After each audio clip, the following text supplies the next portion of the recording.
हाँ, good morning बच्चों। तो बच्चों आज जो हम डिस्कस करेंगे वो तुम्हारा चैप्टर 5 का जो तुम्हारी एक्सरसाइज है अलजेब्रिक एक्सप्रेशन, उसकी जो फर्स्ट एक्सरसाइज आपकी चल रही है उसके जो हमारे बाकी क्वेश्चन बचे हुए हैं उनके बारे में हम डिस्कस करेंगे।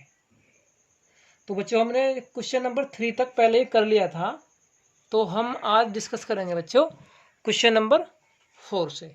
ठीक है, तो देखो क्वेश्चन नंबर 4 तुम्हारा क्या है, identify the following as like और अनलाइक टर्म। तो तुमको लाइक और अनलाइक टर्म को इसमें फाइंड करना है। ठीक है, तो बेटा बुक आपके पास में होनी चाहिए, आप अपनी बुक में देखो ज़रा ध्यान से। यहाँ पर आपको क्वेश्चन नंबर 4 में लाइक और अनलाइक टर्म के बारे में लिखना है। ठीक है, तो लाइक टर्म तुम्हारी क्या होती है, यानी कि जिसमें जो तुम्हारे वेरिएबल्स हैं वो एक तुम्हारे सेम टाइप के होते हैं, उसको हम लाइक टर्म कह सकते हैं। और जो तुम्हारे वेरिएबल्स हैं वो सेम टाइप के ना हो उसको हम अनलाइक कह सकते हैं। ठीक है, तो हमको ये इसमें से छांट करके लिखनी है। ठीक है, तो देखो यहाँ पर क्वेश्चन नंबर 1 पार्ट देखो, इसमें तुम्हारा क्या दे रखा है, x y square minus 2x square y square. तो यहाँ पर तुम्हारा क्या है, एक्स वाई स्क्वायर है comma 2x square y square. तो बेटा यहाँ पर जो तुम्हारे वेरिएबल्स हैं वे सेम नहीं है, तो ये तुम्हारी क्या है, अनलाइक टर्म है। तो जो तुम्हारे अनलाइक टर्म है वो यहाँ पर आ जाएंगे, तुम्हारे जो यानी कि फर्स्ट है वो तुम्हारी अनलाइक है। अच्छा, यहाँ पर सेकंड वाले में देखो आप, माइनस का 7x स्क्वायर 9x स्क्वायर। तो यहाँ भी आपका जो लिटरल है वो एक्स स्क्वायर है कोमा दूसरे वाले में लिटरल तुम्हारा एक्स स्क्वायर है, तो ये आपकी लाइक टर्म है। तो लाइक टर्म तुम्हारा यानी कि सेकंड वाला ये तुम्हारा ये आपका लाइक टर्म में आ जाएगा। थर्ड वाले को देखो आप, x square z square z square x square, तो ये भी आपकी लाइक टर्म है, तो ये थर्ड भी जो है आपका वो आपका लाइक टर्म में आ जाएगा। फोर्थ को देखो, 5a 3a 8a, तो ये भी आपका बच्चों लाइक टर्म में आ जाएगा। तो ये आपका फोर्थ भी क्या है, लाइक टर्म में होगा। फिफ्थ को देखो, 3x स्क्वायर वाई और यहाँ पर बेटा एक्स वाई स्क्वायर, यानी कि 3x square y comma x y square. तो यहाँ पर तुम्हारा क्या है, अनलाइक टर्म है भाई। तो ये अनलाइक टर्म कौन सा है, v। तो ये आपका अनलाइक में आ जाएगा। 6 को देखो आप, -5 वाई स्क्वायर एक्स स्क्वायर, यहाँ पर भी तुम्हारा comma 2x square y square, तो एक्स स्क्वायर वाई स्क्वायर दोनों तरफ है, तो ये आपकी लाइक टर्म होगी। तो ये जो 6 है आपका वो तुम्हारी लाइक टर्म होगी। तुम्हारा 7th को देखो, 2x वाई स्क्वायर, वो यहाँ भी आपका वाई स्क्वायर एक्स, तो सेम ही बात है, आगे पीछे तुम्हारे भले ही हो, लेकिन यहाँ पर भी तुम्हारा ये लाइक टर्म होगी। ये आपका 7th भी आपका लाइक टर्म होगा। 8th -xyz, और यहाँ पर तुम्हारा x cube y cube z cube, तो ये आपके अनलाइक होगी ये 8th अनलाइक। तुम्हारा 9 देखो भाई, 18 जेड स्क्वायर एक्स स्क्वायर, यहाँ पर भी तुम्हारा एक्स स्क्वायर जेड स्क्वायर है, तो ये आपकी लाइक टर्म होगी। एक्स यानी कि 10th वाला जो है आपका x square y square z square, यहाँ भी तुम्हारा एक्स स्क्वायर जेड स्क्वायर है। साइन से कोई फर्क नहीं पड़ने वाला, क्या कोफिशिएंट कुछ भी हो इनका। यहाँ पर कोफिशिएंट 1 है, यहाँ पर कोफिशिएंट -2 है x square y square z square का, तो उससे कोई फर्क नहीं पड़ेगा, तो ये भी आपकी लाइक टर्म हो जाएगी। 11th को देखो आप, x square y square x square y square, तो ये भी आपकी लाइक टर्म हो जाएगी। 12th को देखो आप, A B C square A B C square A B C square, तो बच्चों ये भी आपकी लाइक टर्म हो जाएगी। ये आपका यानी कि 12th जो है 12th भी आपका लाइक टर्म ही होगी। सही है बच्चों, तो ये मैंने आपके सब लिख दिए। अब क्वेश्चन नंबर आ जाते हैं हम 5 पर। तो क्वेश्चन नंबर 5 क्या है बच्चों, group the like term together. जो लाइक टर्म है उनको हमको एक साथ लिखना है। तो क्वेश्चन नंबर 1 पहले मैं आपको लिख देता हूँ, इनमें से आपको लाइक टर्म में छांट कर भी बता देता हूँ। क्वेश्चन नंबर 1 क्या है आपका, 11a माइनस का 2b 5b b 8a minus का 4a और ये a। तो यहाँ से आपको लाइक टर्म निकालनी है। तो बेटा लाइक टर्म का जो ग्रुप बनाना है आपको, तो वो आप बना सकते हैं। कैसे बनाओगे, यहाँ पर देखो 11 है कोमा 8a माइनस 4a और ये a। इसी तरीके से आप दूसरे इसको बना लो, बी वाले ग्रुप को बना लो, माइनस का 2b 5b और ये b। तो ये जो आपके मैंने ग्रुप बनाए हैं ये आपके लाइक टर्म के ग्रुप मैंने बनाए। तो सभी को बेटा आपको ऐसे ही बनाना है, अलग अलग कर देना है। जो सेम सेम टर्म वाले हैं उनको लाइक टर्म को यानी कि अलग अलग कर देना है। क्वेश्चन नंबर 6 देखो आप। हाँ, तो क्वेश्चन नंबर 6 में क्या बच्चों,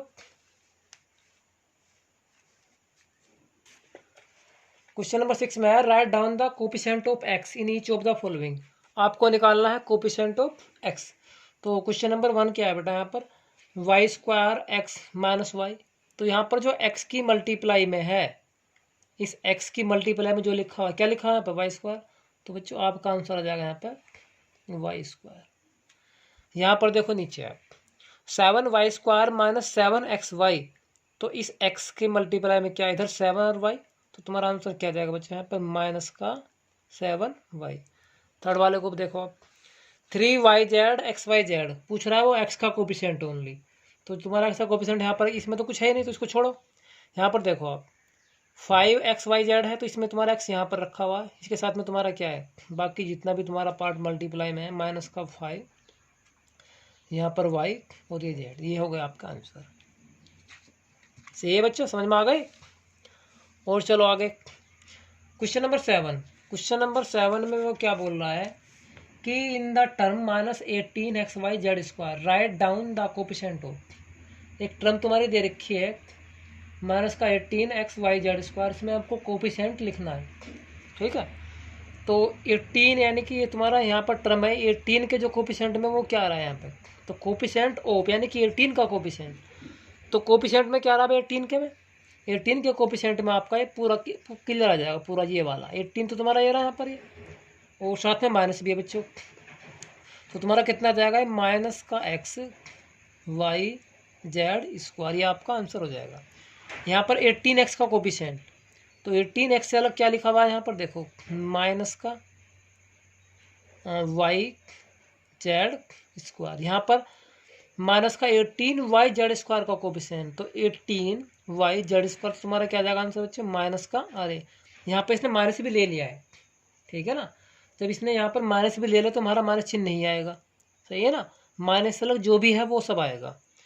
तो माइनस 18y जेड स्क्वायर से अलग तुम्हारा जो भी यहाँ पर लिखा हो तो सिर्फ x लिखा हुआ तो आपका x आएगा। अच्छा x जेड का स्क्वायर तुम्हारा कितना आंसर आ जाएगा यहाँ पर माइनस का 18 और साथ में तुम्हारा क्या जाएगा y, बस ये आपका आंसर होगा। सही है बच्चों। तो क्वेश्चन नंबर 7 आपके हो गए हैं। क्वेश्चन नंबर 8 देखो आप। क्वेश्चन नंबर 8 बेटा बहुत आसान है, आपको सिर्फ क्या क्या लिखना है देखो जरा ध्यान से।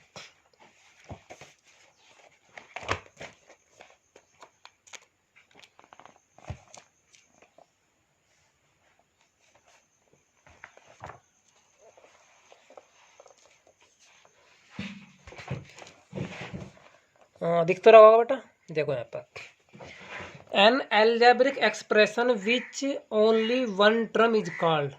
कि यदि कोई तुम्हारा एक ऐसा एक्सप्रेशन है जिसमें ओनली तुम्हारी वन टर्म है तो उसको हम क्या कहते हैं, उसको हम कहते हैं बेटा मोनोमियल, ठीक है ना, उसको हम कहते हैं monomial. All literal that occur in algebraic expression is called, ठीक है ना। तो जितने भी तुम्हारे लिटरल हैं, ठीक है, तो वो तुम्हारा जो एल्जेब्रिक एक्सप्रेशन होता है उसको हम क्या कहते हैं, उनको हम कहते हैं बेटा वेरिएबल्स। सब लिटरल्स को हम क्या कहते हैं, वेरिएबल्स कहते हैं।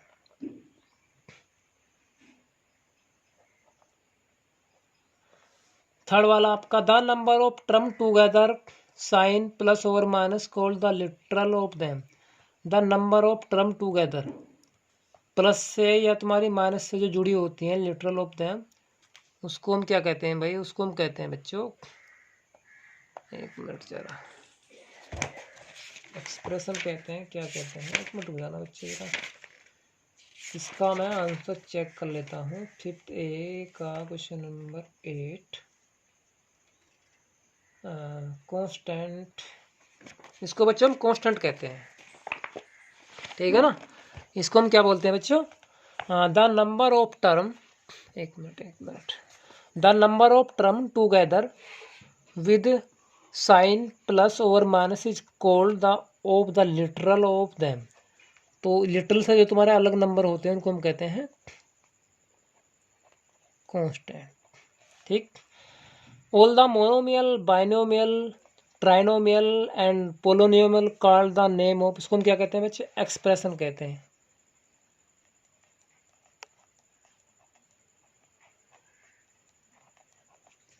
The highest degree of any term of a polynomial is called, इसको हम क्या कहते हैं भाई? पावर कहते हैं। जो हाईएस्ट तुम्हारी डिग्री होती है पोलियम की, उसको हम पावर बोलते हैं।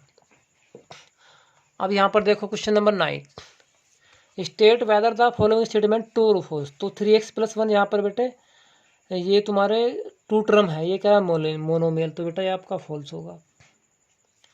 8ab इज ए बाइनोमियल, ये बेटा आपका गलत हो, क्योंकि बाइनोमियल में आपकी टू टर्म होती है, ये भी आपका फॉल्स होगा।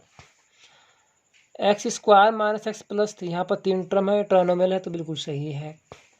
The degree of 3a² b is 1, ये भी बेटा फॉल्स है, क्योंकि इसकी डिग्री 3 होगी। The degree of abc is 1, ये भी आपका फॉल्स है, क्योंकि इसकी डिग्री 3 होगी, क्योंकि तीनों की पावर को हम ऐड कर देते हैं। डिग्री मतलब टोटल मानी जाती है, जितने भी वेरिएबल्स होते हैं उतनी डिग्री मानी जाती है यदि वो मल्टीप्लाई में हो। The degree of x + y 2, ये भी आपका गलत है, क्योंकि इसकी डिग्री आपकी 1 है, क्योंकि प्लस में दे रखे हैं तो अलग अलग डिग्री 1 ही काउंट होगी। The coefficient of x in 7, the coefficient of x in 7 - 3x, तो 13 ये आपका आंसर सही है, ट्रू हो गया। 3x² 19x² y the like term, x² y xy², तो ये लाइक टर्म नहीं है, ये आपका फॉल्स है। ठीक है बच्चों, तो आपकी एक्सरसाइज कंप्लीट हो गई, इसको कर लेना। एक्सरसाइज कर करके भी भेजा करो, ऐसे नहीं कि मैं कराओ जा रहा हूँ आप मुझको ना दिखाएं। थैंक यू बच्चों। और बच्चों ध्यान से पढ़ो बच्चों, जो मेरा यूट्यूब चैनल है इसको सब्सक्राइब भी कर दिया करो, ऐसे नहीं देख के छोड़ देते हो ऐसी, ठीक है ना, और लाइक भी कर दिया करो। ठीक है बच्चों, थैंक यू।